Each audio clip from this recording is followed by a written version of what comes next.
Bien, alors, je regardais la stratégie vaccinale, vous avez conseillé le gouvernement, enfin c'est la Haute Autorité de Santé qui a décidé de commencer par les personnes les plus âgées, les résidents des EHPAD, les personnels des EHPAD. Bien, ça accélère, on a entendu le ministre de la Santé, les plus de 75 ans seront vaccinés à partir de 18 janvier.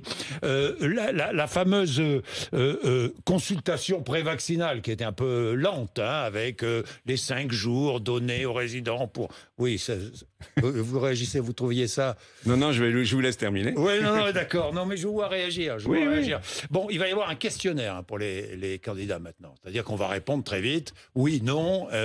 On va donner 2-3 renseignements et hop, vaccination. C'est bien d'accélérer. 2 choses. Oui. Je pense qu'il y a parmi les consignes qui avaient été données, certaines ont été surinterprétées. L'histoire des 5 jours n'avait rien à voir avec l'aspect médical, c'est uniquement les aspects d'organisation.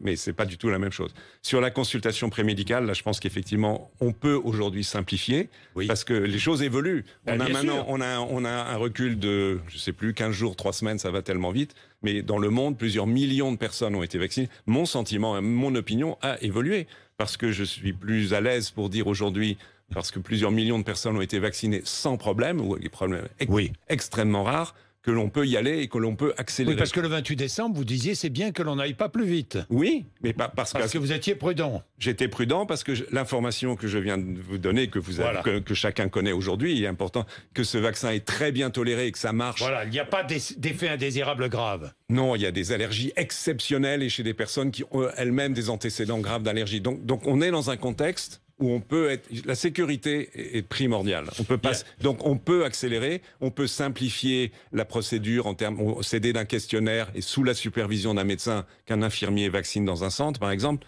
Il n'y a aucun problème. Et dans l'EHPAD aussi.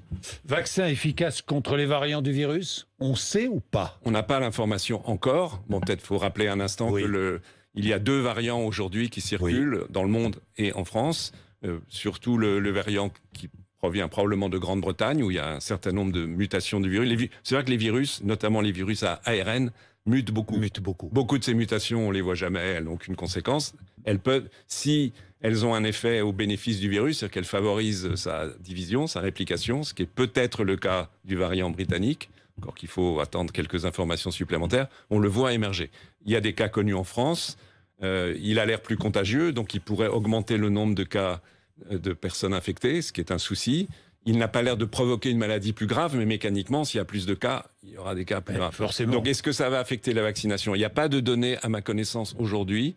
Néanmoins, compte tenu du fait, juste un raisonnement théorique, que la réponse immunitaire, elle est multiple. C'est pas juste un endroit très précis de la protéine. On peut espérer que ça passe. Mais on aura très vite, dans les jours qui viennent, des données, je le pense, rassurantes, je l'espère, sur ce point.